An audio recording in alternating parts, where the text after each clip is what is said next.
à te faire des amis. Tu devrais simplement, voilà, au fil de tes rencontres, naturellement, tu t'intéresses à la personne, naturellement, tu vas l'écouter avec attention, être attentif, poser des questions. Mais t'as pas besoin de te dire, bon, bah, je veux me trouver des amis, donc il faut que je pose des questions, même si ça m'intéresse pas, je vais poser des questions. Mais non. Non, bah oui, mais c'est ça. Et ça correspond pas à tout le monde. Moi, ça marche pas avec moi. C'est ce que je te disais. Il y a des gens, si ça marche pas avec moi, c'est qu'il y a bien des gens avec qui ça marche pas. Au Ouais, contraire, qui ça va leur donner envie de. Soit ils vont comprendre la stratégie parce qu'ils auront eux aussi lu le bouquin. ouais. Et dans ce cas, ils vont se dire, ah, je sais à quoi elle joue ou à quoi il joue. Oui, Soit, donc il y a un intérêt caché en fait. voilà, et moi, sans avoir lu aucun bouquin, parce que je ne lis pas, je lis pas, je peux pas lire, donc je lis pas. Mais sans avoir lu aucun bouquin, moi, tout de suite, je comprends maintenant la méthodologie apprise par ces personnes-là dans les livres, même sans l'avoir lu. Et je me dis, mais non, mais pourquoi lui Et c'est le premier point, c'est le truc qui me fait vraiment partir de la pièce. Quand on te pose des questions. Bah, quand on joue à ce jeu de me poser des questions pour s'intéresser à moi, pour que ça me donne émotionnellement le truc qui fait que ah putain j'ai le sentiment qu'on s'est intéressé à moi. Mais non, mais moi, ne vous intéressez pas à moi en fait en vrai. Moi ça marche pas comme ça. Mais alors Ça ça marche marche pas comment? comme ça. Tu me poses la question à moi là, Oui, mais j'en sais rien. Moi il n'y a pas de question. C'est vraiment il peut y avoir des questions bien entendu, mais pas ce montage de questions. oui, tu veux dire que ça Euh, soit naturel, voilà, une simple voilà, conversation, un simple parce partage. que c'est ça, parce que surtout moi les questions qu'on vient me poser, comme celles qui m'ont été posées là il y a 48 heures, mais je j'ai pas du tout envie de parler de ces sujets-là.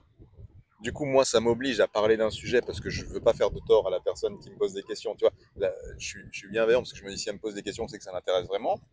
Et je vais pas lui dire, écoute, va te faire foutre, j'ai pas envie de te répondre. Donc je dis, bon, bah écoute, compte tenu de la situation actuelle, voilà ce que je peux répondre à cette. Alors qu'en fait, en vrai, mais j'ai juste envie de raccrocher, j'ai juste envie de fermer la porte, j'ai juste envie d'éteindre la lumière ou de partir parce que c'est un sujet que j'ai déjà tourné, retourné, et j'ai suffisamment de recul par Mm. rapport à ce sujet pour ne plus avoir besoin de revenir dessus. Oui. Et c'est là où les gens se perdent avec des stratégies de comment se faire des amis dans les livres, ou comment obtenir telle ou telle chose par telle ou telle manipulation environnementale, sociale ou peu importe. Et je sais que ça marche, mais ça marche dans un certain type d'esprit, Oui, mais du et pas coup, tous. tu vois, c'est là, c'est en ça que moi je me questionne à me demander à quel point la société est devenue malade.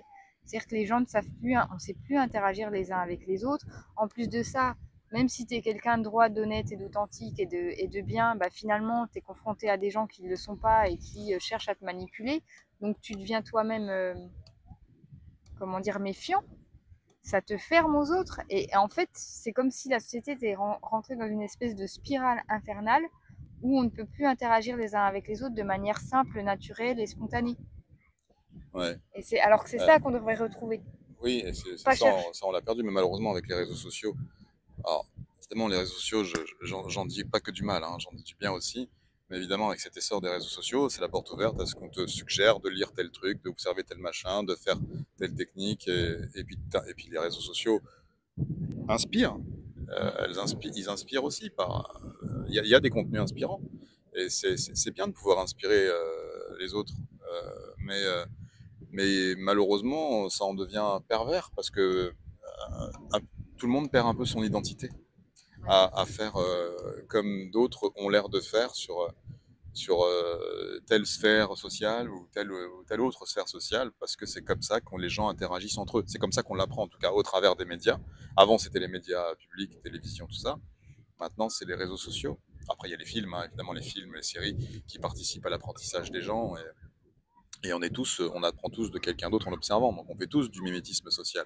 Maintenant, il serait temps peut-être d'arriver à cultiver sa propre singularité.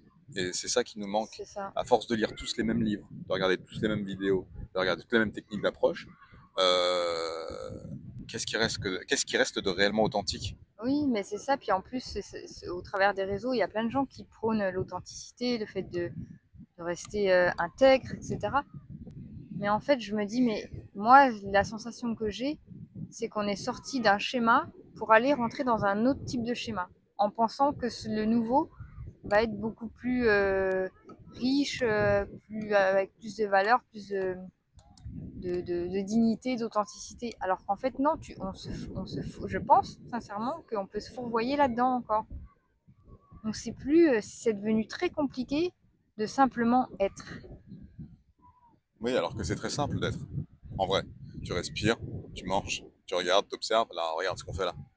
On est assis sur une plage complètement naturelle à observer l'horizon. Enfin, il y a des gens qui passent, il y a des humains qui passent, mais avec toute leur symbolique de casserolitude aussi, parce que regarde, Ouais. tous ces gens qui sont autour de nous, d'ailleurs qui nous observent en train de parler dans deux micros différents, ils doivent se dire qu'est-ce qu'ils sont en train de manigancer. Mais peu importe, Mm. ça nous appartient, et ce que vous faites vous appartient, et on est et qu'on doit cultiver la simplicité de nos êtres et de nos vies sans forcément observer ce qu'on peut copier chez l'autre.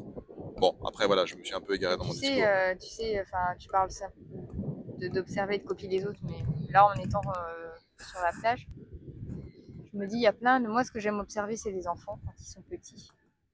Ils sont encore vraiment petits parce qu'ils parce sont que, pas abîmés encore. oui, ils ont cette simplicité d'être. Ils sont, ils vivent, ils réfléchissent pas en fait. Nous, on est là parfois à se triturer la tête, à dire mais attends, mais si je veux me faire des amis, mais comment faut que je fasse? Mais attends, je vais lire tel livre et puis peut-être que je vais utiliser cette méthode. Ah bah non, ça marche pas, je vais plutôt essayer. C'est devenu, tout est devenu d'une complexité. On s'est complexifié la vie réellement parce qu'on ne sait plus interagir simplement les uns avec les autres ou avec notre environnement ou avec même nous-mêmes.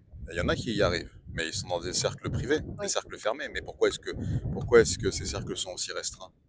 Parce il y a peu d'entre nous qui savent affronter leurs peurs, les peurs illégitimes qu'ils cultivent en société. Donc les peurs d'aller approcher l'autre, les peurs de rentrer dans un autre cercle et de se défaire. Et pour ça, ça nécessite de se défaire du cercle précédent. Euh, et euh, et c'est pas une mince affaire parce que tous les gens qui sont dans ces cercles-là se retiennent d'entre eux. Tu comprends? C'est-à-dire qu'on a tous ceux, par exemple, tu prends un contexte familial, il y a toujours un vilain petit canard dans nos familles. D'ailleurs, d'ailleurs, à ce titre-là, je crois que nous sommes de part et d'autre dans certainement les petits vilains canards, les vilains petits canards de nos contrées. Je ne sais pas si c'est le cas pour toi, mais en tout cas, moi, j'ai l'impression de l'être. Enfin, mon grand-père me l'a dit une fois d'ailleurs, un jour, pas de cette façon-là, mais parce qu'on est différents. m'a fait comprendre qu'en gros, j'étais pas dans le rang et que j'étais pas dans le rang, quoi. Et du coup, c'était pas logique. Et il fallait que je lui fasse un arrière petit enfant, je crois que c'est ça. Il fallait que, tu Fallait que vois, tu te conformes à ce qu'on attendait de toi. ouais, parce que j'étais le plus grand des cousins et que du coup, c'était logique que ce soit moi qui donne l'exemple aux autres cousins et cousines. Et du coup, il fallait que j'ai un enfant. C'est moi le plus âgé, donc il était logique que j'ai un enfant, que j'ai une vie de famille, que je représente une femme.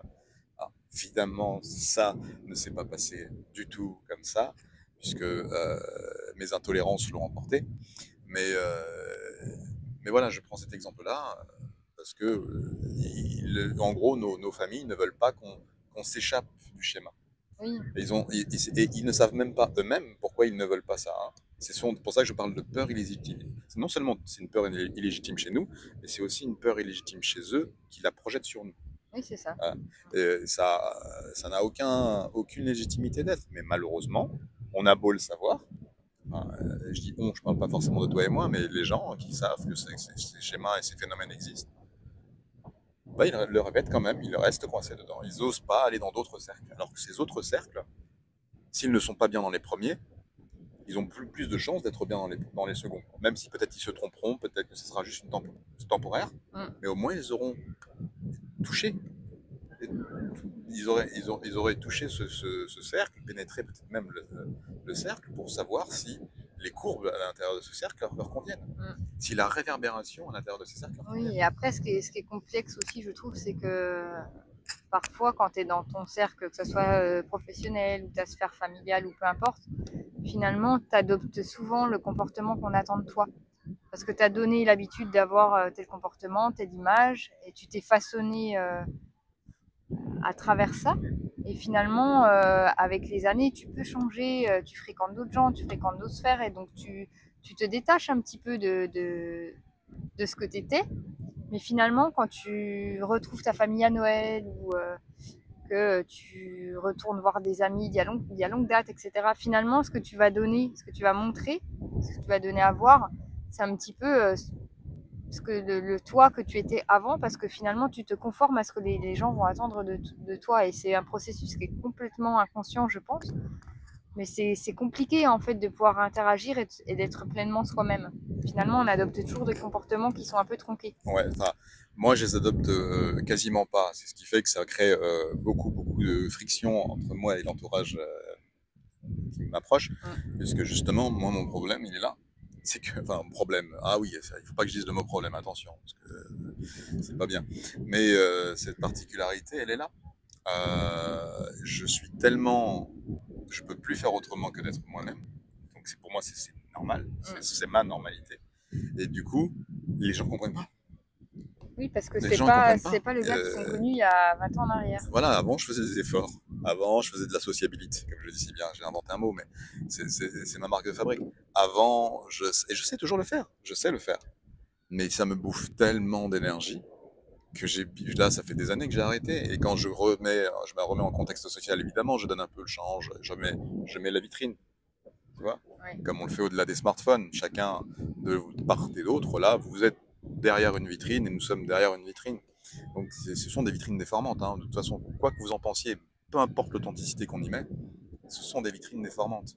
Mais dans la réalité, c'est pareil. Quand vous êtes en contexte social ou socio-professionnel, vous êtes derrière votre vitrine parce que tout doit être bien, bien agencé derrière la vitrine pour que ça donne envie au public d'en face de rentrer et venir faire un tour dans votre boutique. Et c'est exactement ça. Et sauf que moi, je vous le dis, je l'avoue, je te le dis vraiment. Mais moi, j'ai fermé la porte. Je veux bien que vous passiez devant ma vitrine, mais s'il vous plaît, vous ne rentrez pas, sauf si vraiment vous êtes bardé de bonnes intentions. Et c'est peut-être ça que je provoque dans mes comportements un peu durs, un peu froids, et un peu dans mon authenticité, bien sûr. Évidemment, toi, tu es différente parce que tu es sous une énergie féminine, et donc tu as plus besoin que les gens rentrent dans ta vitrine plutôt qu'ils l'observent seulement de l'extérieur. Et donc, quelque part, tu, tu arbores des petits éléments en plus, des petits bibelots que tu places bien stratégiquement derrière la vitre, sur les étals, pour que ça donne encore plus envie de venir. Et je pense que l'énergie masculine et l'énergie féminine sont très différentes là-dessus. J'ai vraiment le sentiment de ça. Ouais. Bah après, ce qui compte, c'est que rien ne soit calculé et de rester le plus naturel possible. Ouais, bah oui.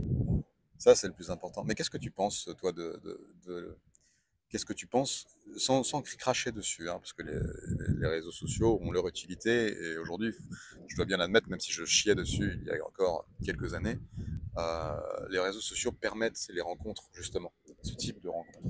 Oui. Ces choses qu'avant on ne pouvait pas forcément obtenir. Maintenant qu'on ne peut plus se rencontrer dans la réalité, les réseaux sociaux permettent de se mettre en contact avec des gens, certes loin, peut-être à des dizaines de milliers de kilomètres, Oui. mais qui nous ressemblent et avec qui on se sent capable de converser. Mm. Alors que dans notre environnement proche, on ne le sent plus vraiment. Donc ça, c'est une porte ouverte pour moi, les réseaux sociaux. Mais toi, je voudrais avoir ton point de vue sur, Bah, sur ce que tu observes des réseaux. pour rebondir sur ce que tu dis, c'est une porte ouverte, mais aussi ça participe à en fermer une autre. C'est que justement, on va moins au contact de manière spontanée, naturelle, avec les gens qui sont proches de nous et qui sont accessibles finalement. Et moi, je trouve ça un petit peu dommage, tu vois, ne serait-ce que pour faire des rencontres amicales ou amoureuses. Souvent, on me dit, mais pourquoi tu t'inscris pas sur les réseaux, pourquoi tu t'inscris pas sur un site de rencontre? Mais en fait, moi, ça m'intéresse pas. Je préfère clairement me dire, ben, je vais sortir et le hasard de la vie va très bien faire les choses et je vais rencontrer des gens naturellement. Je serai attirée par ces gens-là, naturellement, on va échanger. Et c'est vrai que c'est de plus en plus dur, je dois le reconnaître. Ça se fait de moins en moins facilement. Quand j'étais plus jeune, les rencontres se faisaient de manière hyper spontanée et j'aime ce côté-là, en fait. Parce que quelque part, tu captes les gens, tu les sens. Il y a ton sixième sens qui fonctionne Ouais. et il y a des gens d'office, tu vas les observer, tu sais déjà que c'est pas la peine. Alors que derrière ton écran, tu peux vite être leurré et te tromper et perdre du temps à faire des rencontres qui finalement vont rien t'apporter. Mais aussi, ça donne effectivement accès à d'autres personnes que tu n'aurais jamais pu rencontrer s'il n'y avait pas des réseaux. Donc, c'est ça, je suis un peu. Ouais. C'est ça, c'est positif à certains égards et en même temps, ça ferme la porte à d'autres choses qui étaient positives avant. Ouais, totalement, totalement. Je te rejoins totalement là-dessus.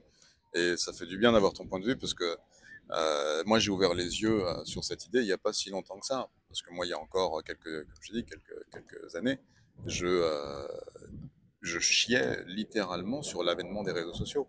Parce que pour moi, ça a biaisé les comportements humains. Moi Mais c'est le cas. quand même ma petite cousine ou l'une de mes cousines me donnait rendez-vous sur Facebook enfin, alors elle me donnait rendez-vous dans le réel en me laissant un message sur Facebook, Alors qu'elle euh, avait ton numéro de alors qu'elle a mon téléphone. numéro de téléphone Mm. portable. Bah, forcément que j'ai raté le rendez-vous. Puisque moi, je vais pas sur Facebook pour regarder si quelqu'un me donne rendez-vous ou pas. Oui, Parce que pour moi, c'était pas logique. oui. Maintenant, c'est toujours pas logique pour moi, hein, mais maintenant, visiblement, c'est devenu coutume de se donner rendez-vous sur les réseaux sociaux. Et je vais faire l'effort de lire. Mm. Mais moi, volontairement, vu que je suis électrosensible, je ne me connecte pas forcément en Wi-Fi, je ne me connecte pas forcément en 4G, je ne suis pas forcément collé à mon téléphone portable, ce qui fait que je ne profite pas des joies de l'accessibilité d'Internet. Ouais.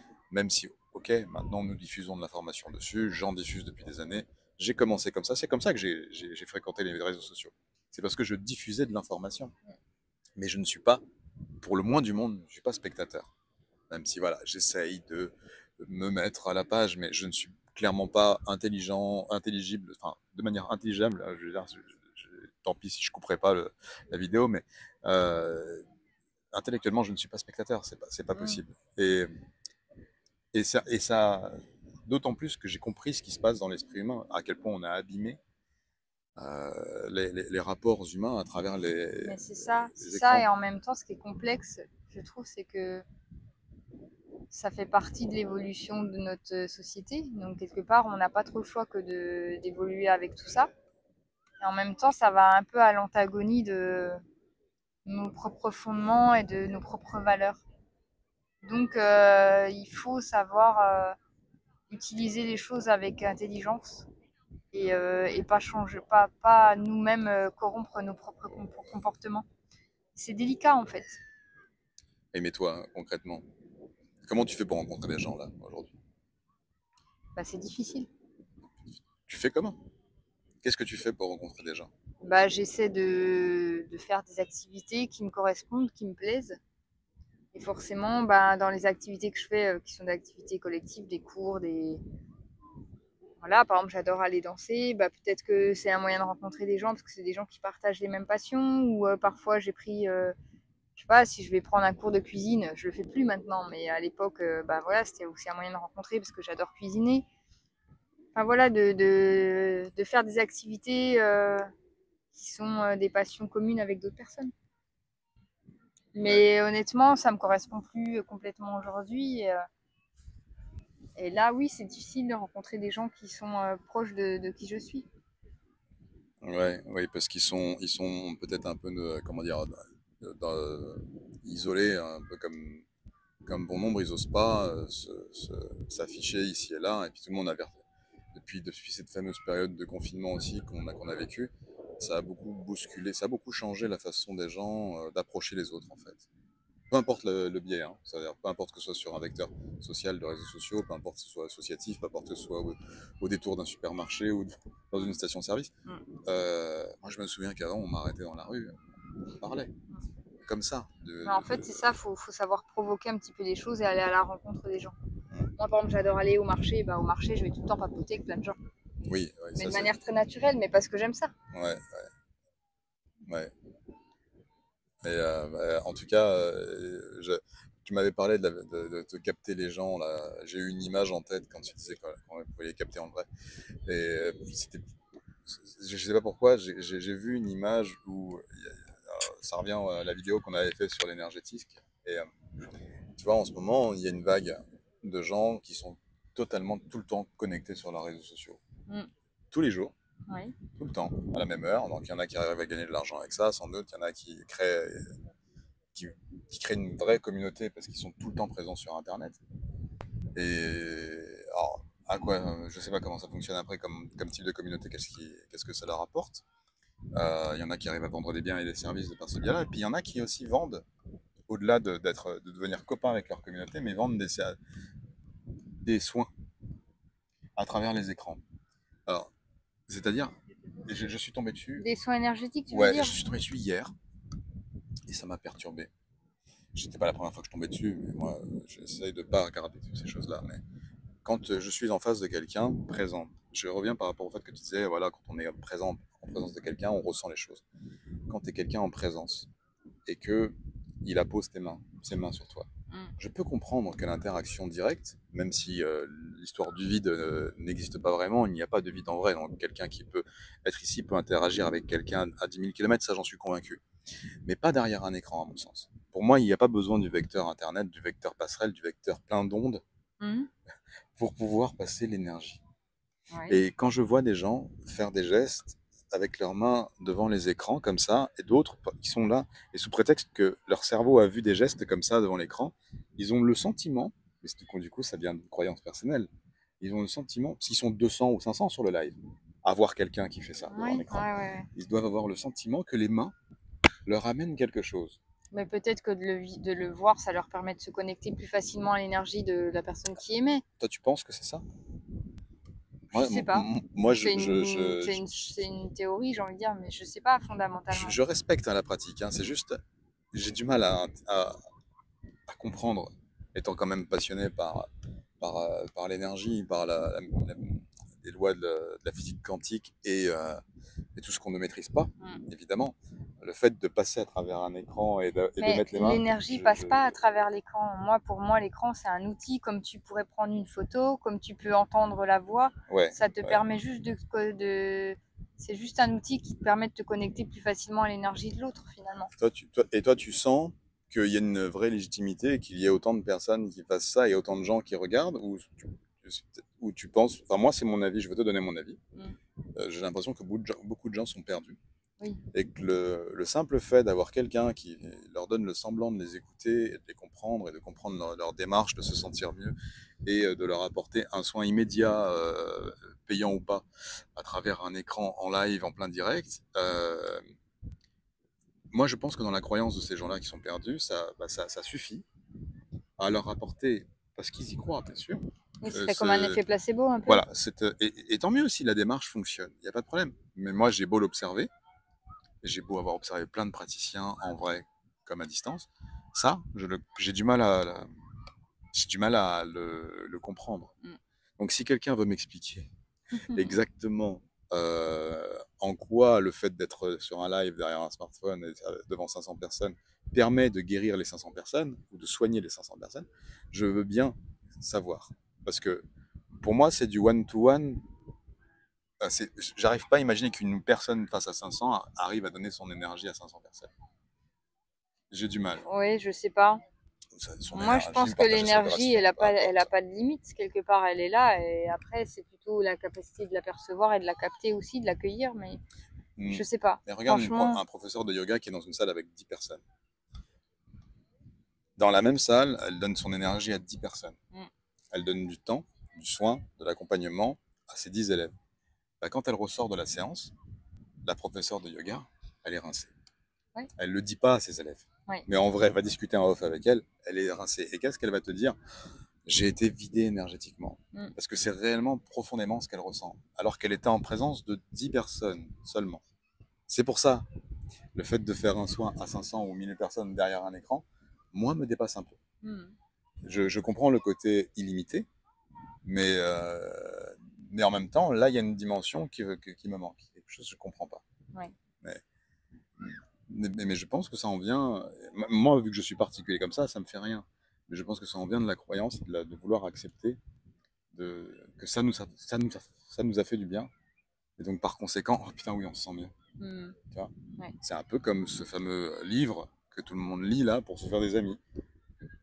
On pose les bonnes questions pour émotionnellement interagir, pour que ça crée une réponse émotionnelle chez eux. Et du coup, la personne qui a reçu les questions, oh, elle se sent Sans prise en compte. prise en considération. Mm. Voilà. Donc, j'ai un peu mélangé tous les sujets, mais parce que tout se rejoint finalement. Euh, le biais central, c'est notre capacité à, à rester singulier et, euh, et humain. Oui. Enfin, et singulier dans notre humanité, je sais pas comment on dit. Mais, voilà. Mais c'est intéressant ce que tu m'as dit sur les réseaux sociaux. Oui, ça oui.